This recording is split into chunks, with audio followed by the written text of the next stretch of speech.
Passage number 33. Comments. Mr. Chairman, sir, this is a very simple bill, but since it is an amendment of the Finance Act, a wide range has been covered in the debate on this bill.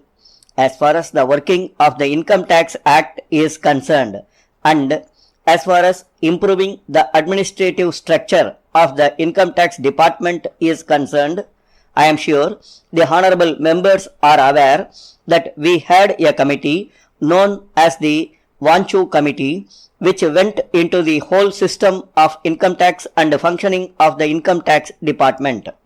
On that basis, a draft bill was submitted to this House and it had been referred to a select committee.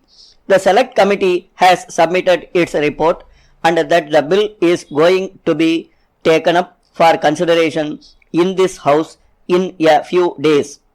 As a matter of fact, it is already on the order paper. Therefore, I would rather reserve my comments with regard to the functioning of the Income Tax Department and the various other matters that were raised to be discussed and to be dealt with when we consider that bill. Therefore, it is not as if I do not attach any importance to the very many points raised. I attach very great importance to them, but since we are going to have that bill within a very few days, I think that would be appropriate stage to go in detail with regard to these various matters. Naturally, various other matters relating to the economy of the country were touched upon, and particularly some members got excited about the fixation of levy sugar. I am afraid I do not have all the facts and figures which have already been made to the Food Ministry. They are bound to be looked into. If there are any points which require ratification and if it is found that it is necessary to do that, I do not think there would be any hesitation on the part of the government to have those defects rectified. But I am afraid I do not have the facts before me to give any categorical reply with regard to that. Before I go into the details of the bill and the suggestions made by various honorable members with regard to the raising of the exemption limit, I would like to mention one point.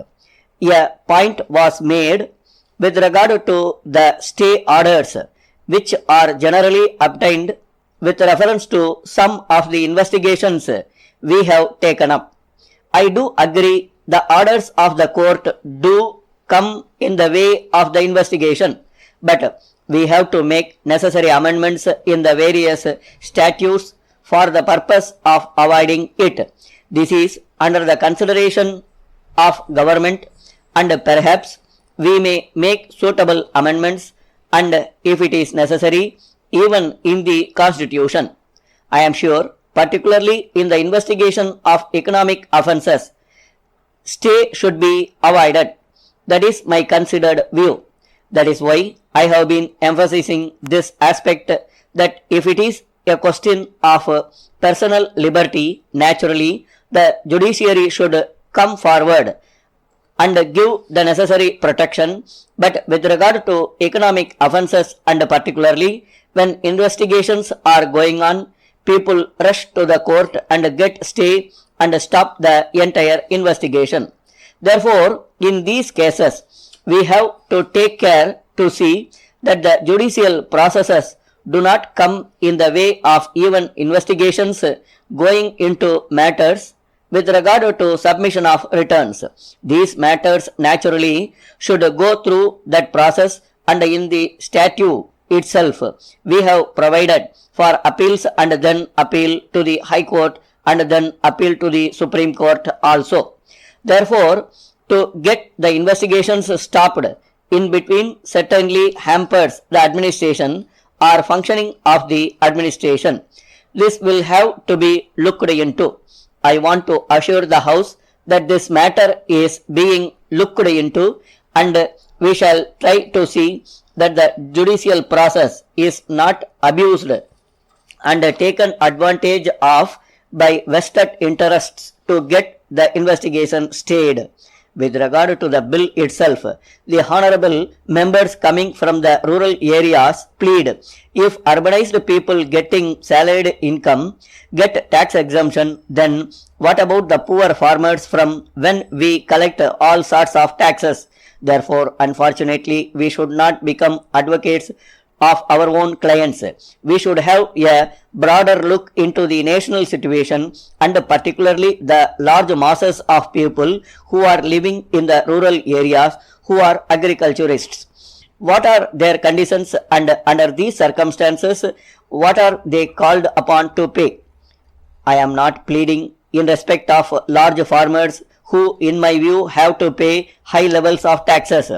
I am talking about poor farmers, marginal farmers, small farmers who have 5 to 10 acres of land. You have to take into account their income and the tax they are called upon to pay.